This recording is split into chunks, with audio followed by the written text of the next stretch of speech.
Guys, I'm gonna be real here, all right? You know, I'm the realest person. But yeah, today, stream reveals, not much revealed. But there were some really cool ones, so I didn't want to just make like a 5-second video going, bleh, here it is, just go look at Twitter. So yeah, we're gonna go through the stream reveals and then talk about like a wrap up for VMC 2020.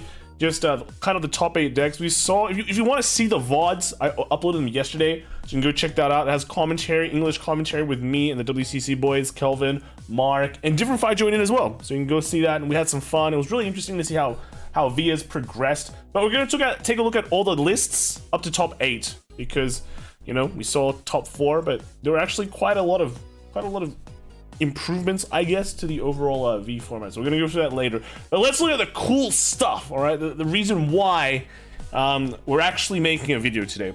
So first, there is upgrades to our start deck units. So on the left, we already know this is the new Virina for its Esmeralda or something like that. Yeah, it looks like pretty cool, right? You know, got the arms, got all the elements and stuff. But this bad boy, look at this. This is like bulky, gymmed up Nirvana, all right? This is Nirvana after it goes to season 2, goes to the gym. It's got like, it just feels bigger, right? It feels bigger. So basically all the start deck units are getting an upgrade, and I mean, this is already a great start, right? This is already a great stuff. But they showed everything. So Bruce kind of still looks the same, right? He's still playing football, you know, even after I don't know, nothing's really changed about him. He's just still like being football-y. But Bastion, look at this. This guy got a huge freaking upgrade, dude. He looks edgy. He looks edgy as hell. People are asking about where's the horse. There's like 2 horses now. He has 2 horses instead of 1. 1 horse for each leg, right? He's just walking on horses. This is how badass he looks. Like, look at this dude. This art is insane. This art is insane. Okay, really nice looking stuff. And then, bruh, what is this? I mean, hey, when I saw this, Magnolia looks cool, right? Magnolia's flying now. Probably, maybe looks like a good upgrade because old Magnolia was just sitting. So maybe that's why a lot of his cards are just like, you know, clunky and boring. But now that he's flying, Magnolia stuff can be agile, fast, quick, right? But look at this left one. Who is this? Is this even Seraph Snow? I don't know. This is like, her robe is bigger than her legs. This is like super. Is it clamp design or something like that? Like, look at this leg, dude. This leg is long, very long. She's also wearing like lots of black. Ooh, is she not wearing nothing? Is she wearing anything? This is crazy, dude. It's crazy. Yeah, but yeah, she's got like black clothes. Got 2 more arms, 2 big arms. I mean, she had arms before, right? But now she has bigger mechanical ones. And these one looks like, I think, you know, from Zeong, something like that. From like Gundam, you know, there's huge freaking ups of lasers, dude. So yeah, these are definitely huge upgrades. I'm not sure how much I like this. So I don't know. It feels like she's not as Seraphy or Snowy as before, like Seraph Black, as people are saying. But yeah, no, it's all right. But I don't know, man. Bastion, this guy.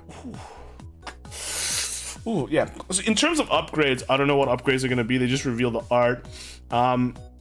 I'm pretty sure they won't say just replace your start deck units with these guys. It'll probably be something like a cross ride, right? A cross ride that also triggers Persona Ride, because we've been seeing stuff that triggers Persona Ride even without the same name. So yeah, this one will probably just have something saying if you ride over a blah blah blah, original Bastion, original Bruce, you know, you get a Persona Ride, you get the Persona Ride, and then here's your new effect. But you know, some of these effects are already pretty insane, right? Like if you think of Bastion, Bruce, these effects are already pretty good. So what are they gonna do next, right? Is this new Bastion gonna stand 2 units instead of 1? Is Bruce gonna stand in the back row as well, right? Is Seraph Snow gonna get quad drive? I don't know. I don't know the future. So that's kind of it. Moving on, let's take a look at the VMC results. Let's look at the top 8. So the winner was actually Hero. I know people are running like max slash dragons in this list, but he decided not to. He's just running Sagramores for like max consistency. The interesting card here is that he's running 1 copy of this Langri card. And what it does is, if you call 2 units this turn, your opponent can't intercept. And that's the key part of this, because there's a bunch of melody decks that run around. That's like kind of the most popular deck in Japan, not Prism. So this is just an anti-melody card, pretty much, right? Stops those Finas from like getting those huge intercepts going, and allows you to continue the aggression. So this is just for that. Just one is enough, right? If you get it, you get it. If you don't, you don't. And then he's just running like 8 grade ones, just the ride line, because you pretty much just fish for it, or you're a grade 3 search, and that's it. So pretty standard. Got the heal guardians in as well, but otherwise, yeah, easy game, boys, easy win. Uzume came second as well. This is another well-known name. He was actually using a different name. He was using Sora, but he was actually Uzume. Normally he also dresses up in a female outfit too, so that's like the easiest way to recognize, but decided not to. He's playing like an updated build of Gravel. Updated build of Gavriel. You see they're running heals now again. They're running the heal guardians, because heal guardians are good. They help you get extra damage, save your early game a bit. And you also have that, you might be thinking, dude, you know, when you're at 3 damage, you're about to use a hammer, what happens if you trigger a heal and you go back down to 2? Well, thanks to Clan Collection, there's now more ways for Gavriel to like hit yourself past the 3 threshold. You can hit yourself to 4 with the new Clan Collection grade 1. So that's how they basically hit themselves up to 4, do their combo, end of turn, all the damage goes away, and if they get a heal even, they heal down even further. So yeah, that's basically the new build of Gavriel. He's running Sariel here as well. So the utility, the new grade 1 and 2 for Angel, they're just doing a lot of work here. But also it just allows you to play heals and just run 12 crit, right? Ryosuke came third. He was playing Luard. I kind of expected more Luards in the tournament, but I think there was only 5. There were like 10 Dukes and 9 Gavriels, was it? Yeah, so this is the original listing. There was like 10 golds. There's apparently 10 Bermudas listed here, but apparently one of them was not playing Bermuda, so there's actually 9 Bermudas. So Bermudas being like the most one of the most represented clans in the entire list. Only 5 Angel Feathers. Yeah, so probably a lot of them were playing Melody as well, and that's where all the techs come in. But yeah, Ryosuke doing well, came 3rd place just with the Luar deck. And these new Luar decks, he was running like 1 cooldown, not really running any more knees, so they're going a bit high rolled a bit, I think.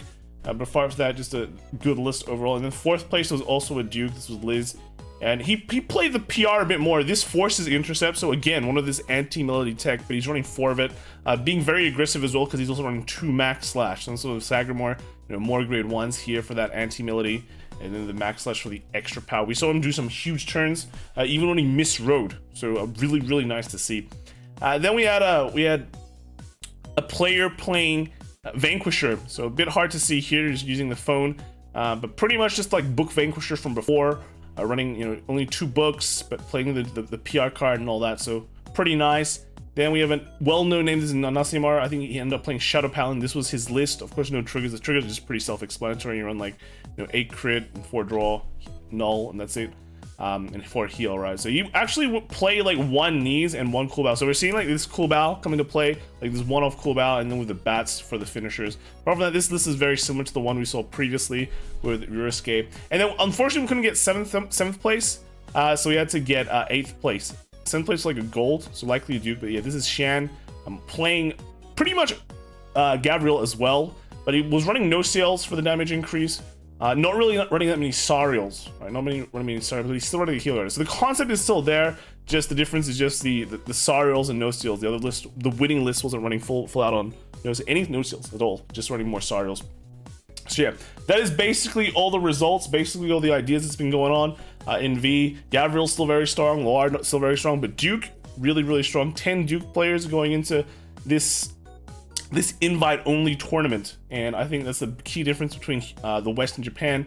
Well, actually 2 key differences, right? Melody being a big factor in Japan, and also just Duke being a big factor in Japan too, because Duke is just a good deck. So yeah, that's it. Let me know what you guys think. The new reveals today were absolutely insane, and yeah, let me know what you guys think, guys. See you later. Bye.